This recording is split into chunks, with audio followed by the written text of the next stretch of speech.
और हमारे क्रियाशील मंडल के प्रभारी श्री सुरजीत चंद्रा जी और कार्यकारिणी बैठक के बारे में।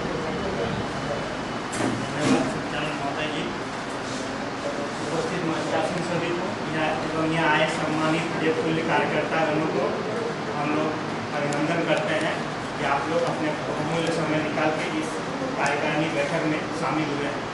साथियों, जो विषय वस्तु थे वो अध्यक्ष जी ने पेश कर ही दिए और बाकी जो यहाँ के स्थायी प्रभारी हैं वो आगे आपके सामने और भी विस्तृत रूप से रखेंगे।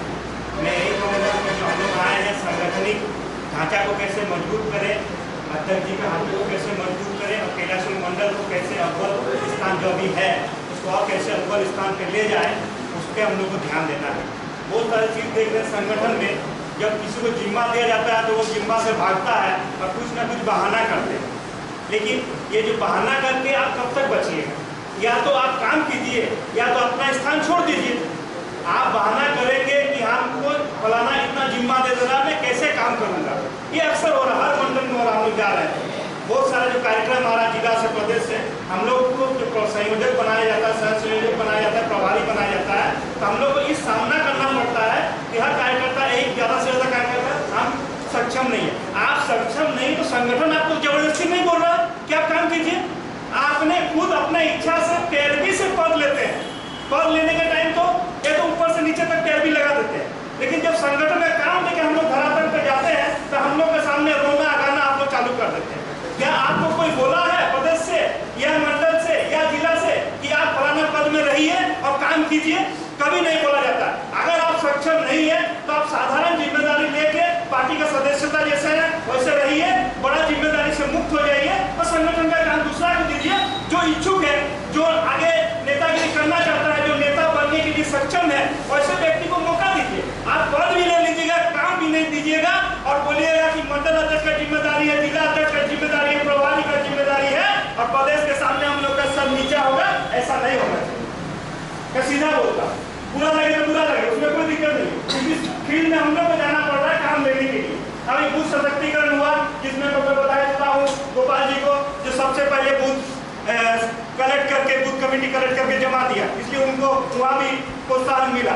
इसी तरह हर मंडल को मैं कहूँगा कि जो भी पदाधिकारी है, चाहे वो जिला लेवल का हो चाहे वो मंडल लेवल को, काम करना है, काम करना है। ये कोई सैलरी देने वाला नहीं है, सैलरी देने वाला पार्टी नहीं है। आपको अपना धंधा साइड से करके अगर पार्टी को समय देना चाहते हैं तब तो पार्टी का सक्रिय सदस्यता लीजिए और तब जाकर कोई पदाधिकारी का पोस्ट आप लीजिए। और अगर आप कहिएगा कि मैं समय भी नहीं दे पाऊंगा, मेरा बहुत सारा प्रॉब्लम है, मैं काम नहीं कर पाऊंगा, अर्थात को भी अधिग्रहण करके रहिएगा। और जो आपसे कर्मठ आदमी है, जिसको पद नहीं मिला, काम के इच्छुक है, वो वंचित है आपके चलते, तो काम किसको नुकसान हो रहा है? सबसे ज्यादा नुकसान हो रहा है संगठन को। इसीलिए नेता बनने के लिए सबसे बड़ा चीज है त्याग करना होगा।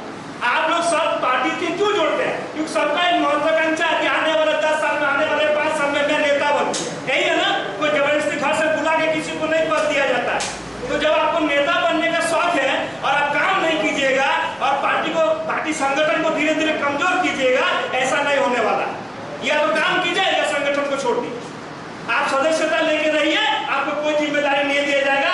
आप बोल दीजिए भैया मैं पारिवारिक स्थिति के चलते, मैं रोटी के चलते मैं पार्टी को 100% समय नहीं दे पाऊंगा, 50% समय नहीं दे पाऊंगा, इसलिए मुझे साधारण जिम्मेदारी दीजिए। और जो कर्मठ लड़का है, जो युवा आना चाहता है, जो अपने आप को भविष्य में नेता के रूप में स्थापित करना चाहता है, वैसे युवाओं को चुनिए और अपने जगह में बैठाइए, उसको माला पहनाइए, तब बोलेगा आप बड़ा दिल का आदमी है।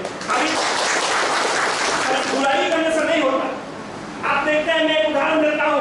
साधारण सा हम लोग सब चाय पीते हैं ना, तो चाय जब हम लोग देते हैं, चाय पत्ती को अगर हम लोग साधारण थोड़ा सा गर्म पानी में डालेंगे तो चाय का फ्लेवर आएगा, उसका कड़कपन आएगा।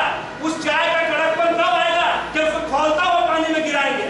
उसी तरह एक कार्यकर्ता कब नेता बन सकता है? जब वो विपरीत परिस्थिति में काम कर सकेगा। आपको जिम्मेदारी है, आपके साथ पूरा समाज एक साथ है, पूरा संगठन बहुत अच्छा से चल रहा है, उस भीड़ में आप निकल गए तो ठीक है। लेकिन जब विपरीत परिस्थिति आएगा, जैसे बूथ सशक्तिकरण बनाने वाला परिस्थिति आया, आने वाले में दिन में जो कार्यक्रम आएगा, उस कार्यक्रम को आपको करने के लिए आपको विपरीत परिस्थिति को इतना होगा। जो आदमी अपने अनुकूल स्थिति में गुजरता है वो तो साधारण आदमी है, इसलिए जब आपके पास संघर्ष करने का समय है, आप जो बड़ा नेता होता है हमेशा तलाशता है कि मुझे कब समय मिलेगा, कौन आदमी काम नहीं कर रहा है उसका जिम्मेदारी मुझे कब मिलेगा, वही लड़का आगे जाके नेता बनता है। और जिसको जिम्मेदारी मिला खाली बहाना करेगा वो हमेशा एवरेज नेता बन के रह जाता है। इसलिए अगर पॉलिटिक्स में जुड़े हैं, अपने इच्छे से जुड़े हैं, तो एक ही बात कहेंगे कि पॉलिटिक्स में जुड़े हैं, अपनी इच्छे से जुड़े हैं, तो कोई बहाना, कोई आनाकानी मत कीजिए, या तो काम कीजिए, नहीं तो आपसे जो योग्य लड़का है गांव में, देहात में, उन लोगों को चुन चुन के लाइए, उनको संगठन का जिम्मेदारी दीजिए और उनको काम करने का मौका दीजिए। चाय को गर्म पानी में खौलाते हैं तब उसका रंग आता, ठंडा पानी में नहीं आएगा। उसी तरह हम लोग जब मेहनत करेंगे, धूप में जाएंगे, गांव में घूमेंगे, संगठन के लिए काम करेंगे, दिन रात एक कर देंगे, तब हमारा संगठन अव्वल नंबर पे जाएगा। इसीलिए मैं यही कहूंगा, बहानाबाजी बंद कीजिए, काम कीजिए। किसी से भी जो हमारे से योग्य लड़का है, जो हमसे जूनियर है, उनको मौका दीजिए, आगे बढ़े और संगठन को मजबूत करें। हम लोग एक दूसरे पे बहाना दोषारोप करते रहेंगे तो धीरे धीरे हमारे संगठन का जड़ कमजोर होगा। और चूंकि ये संगठनिक बैठक है, इसलिए मैं बार बार इस विषय पे ध्यान देता हूँ। मैं इसलिए करता हूँ कि अगर संगठन को मजबूत करना है, एक दूसरे पर दोषारोप करना बंद कीजिए। आपको जो संगठन जिम्मेदारी देता है, उस जिम्मेदारी को आप भली बात निभाइए, इससे हमारा संगठन मजबूत होगा। हम लोग एक साथ मिल के, हाथ से हाथ मिला के, कंधे से कंधे मिला के काम करेंगे तो संगठन मजबूत होगा, वरना संगठन धीरे धीरे कमजोर होगा। ऐसा खामियाजा सिर्फ आपको, हमको नहीं, पूरा देश को भुगतना पड़ेगा। इसलिए मैं यही अनुरोध करूंगा, हाथ जोड़कर अनुरोध करूंगा, अगर जिम्मा लिए हैं तो काम कीजिए। मैं यही अनुरोध करके अपना वाणी को विराम देता हूं। धन्यवाद।